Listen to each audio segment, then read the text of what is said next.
बहुविकलांगतेवर मात करून उज्ज्वल यश संपादन करणाऱ्या खानदेशातल्या डॉक्टर रवींद्र नांदेडकर यांना सर्वोत्कृष्ट आदर्श व्यक्ती हा राष्ट्रीय पुरस्कार प्राप्त झाला आहे।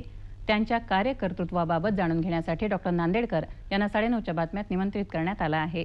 तेव्हा पुन्हा भेटूया रात्री 9:30 वाजता सह्याद्री उपग्रह वाहिनीवर। नमस्कार।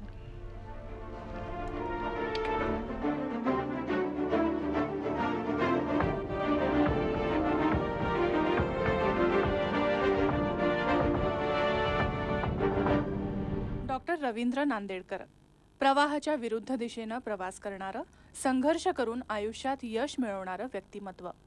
वयाच्या 5व्या वर्षीच डॉक्टर नांदेडकर यांना दृष्टिदोषाला सामोरं जावं लागलं। मात्र तरीही या वैगुण्यावर मात करत माध्यमिक परीक्षेत ते विशेष गुणवत्ता मिळवून उत्तीर्ण झाले आणि राष्ट्रीय गुणवत्ता शिष्यवृत्तीचे मानकरीही ठरले। डी फार्म, बी फार्म, एम फार्म, PhD हे अतिउच्च तांत्रिक शिक्षण, शिवाय LLBचं शिक्षण लेखनिकाच्या मदतीनं त्यांनी प्रथम श्रेणीत पूर्ण केलं। संगीत विशारद पदवी शिवाय आयुर्वेद, निसर्गोपचार, योग तसंच संगणकशास्त्रातले विविध अभ्यासक्रमही त्यांनी यशस्वीरित्या पूर्ण केले आहेत। बहुविकलांग असलेले डॉक्टर नांदेडकर धुळे इथल्या ARA औषध निर्माण शास्त्र महाविद्यालयाचे विद्यमान प्राचार्य आहेत। मूळचे संशोधक वृत्तीचे असलेल्या डॉक्टर नांदेडकरांनी अनेक विषयांमध्ये संशोधन केलं आहे। सप्टेंबर 2000 मध्ये झ्युरिच, स्वित्झर्लंड इथल्या आंतरराष्ट्रीय परिषदेत त्यांनी सादर केलेल्या संशोधनाला जागतिक मान्यता मिळाली आहे। आपल्या सहकाऱ्यांसोबत डॉक्टर नांदेडकरांनी संशोधित केलेल्या वनस्पतीजन्य मेहांत प्लस या कॅप्सूलमुळे मधुमेहींमध्ये येणारं संभाव्य अंधत्व आणि अस्थिव्यंगत्व टाळता येणं शक्य झालंय। त्यांच्या या स्वयंसंशोधित मेहांत प्लस कॅप्सूलला केंद्र सरकारचं प्रोव्हिजनल पेटंट आणि राज्य सरकारच्या अन्न आणि औषध प्रशासनाची मान्यताही मिळाली आहे। मधुमेह नियंत्रणासाठी ते वृत्तपत्रातून सतत लिखाणही करत असतात। शरीरावर शारीरिक मर्यादा ज्या आहेत त्या मला यापूर्वी कधी अडचण आल्या नव्हत्या आणि आताही त्या कधीच येत नाही। माझ्या कुटुंबियांच्या सहकाऱ्यांच्या संपूर्ण सहकार्यातून, मित्रांच्या सहकार्यातून हे काम कंटिन्यू पुढे आहे। मी मनापासून शासनाचा, केंद्र शासनाचा आभारी आहे की त्यांनी हे अशा प्रकारचं रिसर्चला एक पाठबळ देऊन केवळ डॉक्टर रवींद्र नांदेडकरांना नव्हे तर आयुर्वेदाला एक चांगलं स्थान या ठिकाणी दिलं आहे। आपल्या स्वतःच्या अपंगत्वावर मात करून कौटुंबिक, व्यावसायिक आणि सामाजिक या तिन्ही आघाड्यांवर देदीप्यमान यश संपादन करणाऱ्या डॉक्टर रवींद्र नांदेडकरांना अपंग सबलीकरण योजनेअंतर्गत नुकताच केंद्र सरकारतर्फे दिला जाणारा सर्वोत्कृष्ट आदर्श व्यक्ती हा राष्ट्रीय पुरस्कारही मिळाला आहे। डॉक्टर रवींद्र नांदेडकर आज आपल्या स्टुडिओमध्ये आलेले आहेत। नमस्कार डॉक्टर। नमस्कार मॅडम। तुमचं पूर्ण कार्यकर्तृत्वाचा एक लेखाजोखा आम्ही आता बघितला। हो, सगळ्या सह्याद्रीच्या प्रेक्षकाच्या वतीने आणि आमच्या सगळ्या सह्याद्री परिवारातले कर्मचारी सगळ्यांच्या वतीने जर मी तुम्हाला सलाम केला तर अतिशयोक्ती होणार नाही असं मला वाटतंय। इतकं मोठं कर्तृत्व तुम्ही गाजवलेलं आहे। इतक्या लहान वयामध्ये सतत संकटांचा सामना करत इथपर्यंत तुम्ही आलात। वयाच्या 27व्या वर्षी तुम्ही प्राचार्य झालात आणि असंख्य अपंगत्व आहे, केवळ डोळ्यामध्येच नाही तर कमरेच्या हाडाचे प्रॉब्लेम, हृदयाचा गंभीर आजार, असे असंख्य आजार, या सगळ्या आजारांचा सामना करत करत इथवर आलेले आहात तुम्ही। काय, कुठून ऊर्जा मिळाली तुम्हाला, कुठून प्रेरणा मिळाली हे सगळं करण्याची? ह्या विषयावर येण्याच्या आधी मी न विसरता पहिले एक गोष्ट मांडू इच्छितो की हे इतकं सुंदर व्यासपीठ मला उपलब्ध करून दिल्याबद्दल मी सर्वात प्रथम दूरदर्शनचा मनापासून आभारी आहे। आणि ऊर्जा जर म्हटलं तर मी असं मानतो की संघर्षाशिवाय उत्कर्ष नाही। Calamity is an opportunities. आणि ज्यावेळेला मी लहान होतो त्यावेळेला सातत्याने प्रत्येक दिवस नवीन उगवणारा सूर्य हा काहीतरी एक संघर्ष घेऊन येत होता। माझे वडील यशवंतराव, जे आज आमच्यामध्ये अप्पासाहेब यशवंतराव आंबेडकर, यांनी सातत्याने, त्यांना 4 मुलं असताना जरी मला अपंगत्व असतं तरी माझ्याकडे कधी कमी पाहिलं नाही किंवा माझ्या शिक्षणावर येणारा खर्च, माझ्या औषधोपचारावर येणारा खर्च, याच्यामध्ये उलट मी म्हणेल की जरा जास्तच महत्त्व त्यांनी आईवडिलांनी माझ्यासाठी दिलं आणि ती खरी माझी प्रेरणा मला मिळाली आणि त्याच्यातून मला ऊर्जा मिळाली की नाही, आपण काही केलं पाहिजे। माझे जे पण ही संघर्षाची बीज नेमकी कुठं रुजली? ही संघर्षाची बीज आज आपण जसा उल्लेख केला की मला असलेला दृष्टिदोष, त्यानंतर वयाच्या साधारण 10व्या-11व्या वर्षी ज्यावेळेला मला साधा संधिवात होता त्यावेळेला माझ्या चुकीचं निदान झालं आणि चुकीचे औषध उपचार झाले। त्यानंतर ह्या पुढे आत्ता जस्ट 22 सप्टेंबर 2008 रोजी माझं हृदयाच्या मध्ये आम्ही त्याला ICD म्हणतो, इंट्राकार्डियक डिफिब्रिलेटर, अशा प्रकारचं एक यंत्र मला हृदयामध्ये बसवावं लागलं माझ्या हृदयाची गती नियंत्रित करण्यासाठी. हा जो रोजचा नवीन संघर्ष आहे, ह्या माध्यमातून खऱ्या अर्थाने ही वीज रोवली गेली असावी असं मला वाटतं. डॉक्टर, तुम्ही अष्टावधानी नाही आहेत, शतावधानी आहेत. तुम्ही एवढ्या मोठ्या डिग्र्या घेतल्या आहेत, बाकी इतक्या गोष्टी केल्या आहेत, संगीत विशारद आहात तुम्ही, कम्प्युटर तज्ज्ञ आहात, म्हणजे तुम्ही काय नाही आहात, हे सगळं कसं एका वेळी मॅनेज करू शकता किंवा केलं? याच्यात खऱ्या अर्थाने परमेश्वराचे आभार मानायला पाहिजे. एक मला नक्की माहिती होतं की शिक्षण हे माणसाला केवळ एक कागदोपत्री सर्टिफिकेट देत नाही, तर मी हे गोष्ट मान्य करतो की शिक्षणामुळे माणसाला जगण्याची एक नवी दृष्टी प्राप्त होते. आणि त्यामुळे जसं जसं मी एक एक पल्ला माझ्या शिक्षणात गाठत गेलो, तसं तसं ती जी ज्ञानतृष्णा आहे ती मला परत नवीन काहीतरी मिळवण्यासाठी, म्हणजे जसं आजकाल आपण मल्टीटास्किंग कॉम्प्युटरमध्ये म्हणतो, माझ्या मेंदूला हा प्रॉब्लेम आहे की जोपर्यंत मी सातत्याने एका वेळा 3 ते 4 एक गोष्टीवर काम करत नाही तोपर्यंत मला समाधान मिळत नाही किंवा मला ते मनाला एक आनंद मिळत नाही. आणि त्यामुळे मला असं वाटतं की परमेश्वराची कृपा, सगळ्यांचं मिळालेलं सहकार्य आणि ह्या गोष्टी मी सातत्याने करू शकलो आणि त्याच्यात आजपर्यंत इथपर्यंत. आजकाल मधुमेहाने असंख्य लोकांना ग्रासलेला आहे. म्हणजे आपला देश हा सगळ्यात मोठा देश आहे मधुमेहग्रस्त लोकांचा.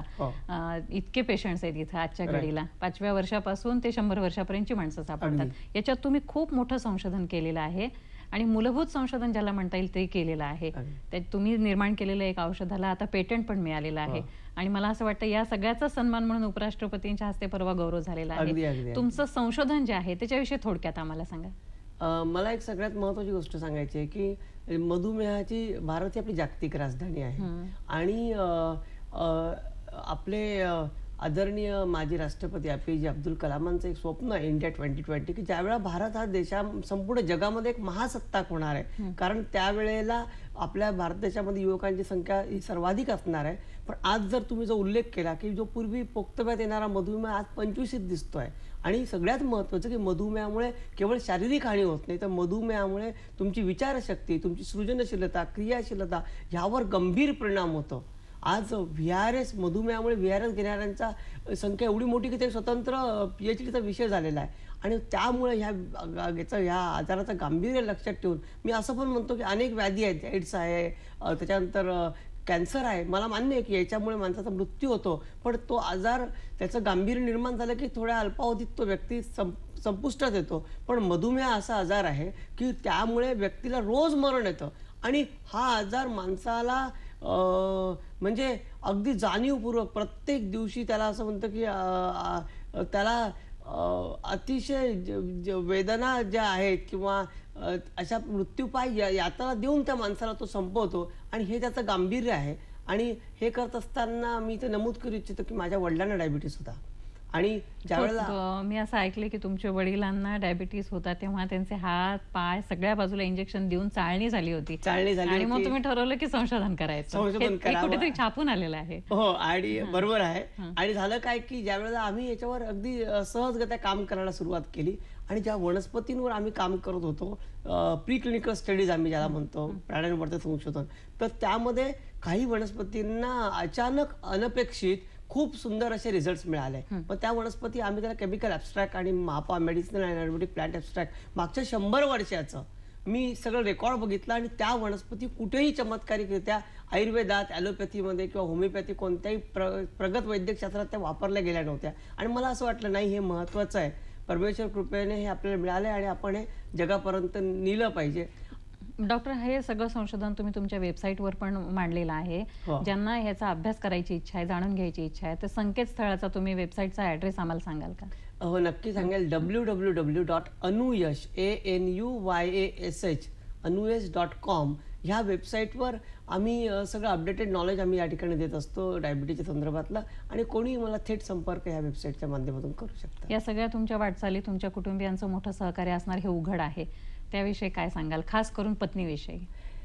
माझी सौभाग्यवती रुपाली, एक माझे सगळे जे कुटुंबीय आहेत त्यांच्याशी रक्ताचं नातं आहेच, पण तिचं मला फार वाटतं की आम्ही एक दशकाहून अधिक काळ आज सहजीवन करतो आहोत आणि खूप मोठं श्रेय मी तिला देईल की तिला कोणत्याही प्रकारचं अपंगत्व नाही आहे आणि अशा असताना तिने माझा स्वीकार केला. आज सावलीसारखी माझ्यासोबत उभी असते आणि तुमचे मोठे बंधू राज त्यांनी पण खूप मदत केली असं पण आहे. ते स्वतः पण डॉक्टर संतोष हे माझे मोठे बंधू, स्वतः एम.फॉर्म PhD, अजून सांगायचं म्हटलं माझा लहान भाऊ धनंजय, नंतर सगळ्यात महत्त्वाचं कॉन्ट्रीब्युशन माझ्या वाटचालीमध्ये माझी बहीण डॉक्टर अपर्णा नांदेडकर वैद्य आणि तिचे पती डॉक्टर अनिल कुमार वैद्य, ते दोघं डॉक्टर आहेत आणि त्यांच्या सहकार्याशिवाय, कारण मी आधीच सांगते मी निमित्त मात्र आहे जे कोल्हापूरला प्रॅक्टिस करतात, तर त्यांच्या सहकार्याशिवाय शक्य नव्हतं.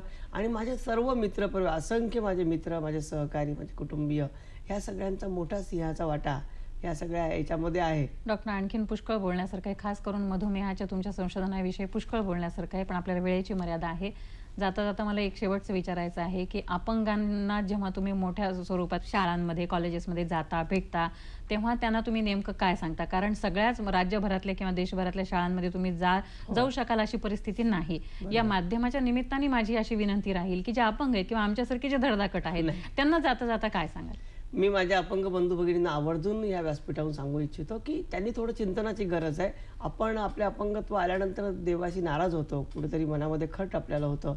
तर आता जो संवाद आपण माझ्याशी करतात तो हा माझ्या कोणाबरोबर नेमका करताय असं जर चिंतन केलं तर माझ्या हातांबरोबर, पायांबरोबर, डोळ्याबरोबर कोणाबरोबर नेमका संवाद आहे असं जर विचार केला तर हा डॉक्टर रवींद्र नांदेडकर हे शरीर नसून हे नश्वर आहे. माझं जे आत्मचैतन्य आहे त्याबरोबर हा संवाद साधताय आणि मला माहिती आहे आणि कोणी मला दाखवून द्यावं की कोणाच्याही आत्म्याला अपंगत्व आहे का, आणि म्हणून आपण अपंग आहोत म्हणून आपल्या कुठेतरी कमतरता आहे ही भावना कधीही कोणी माणसाने आणू नये.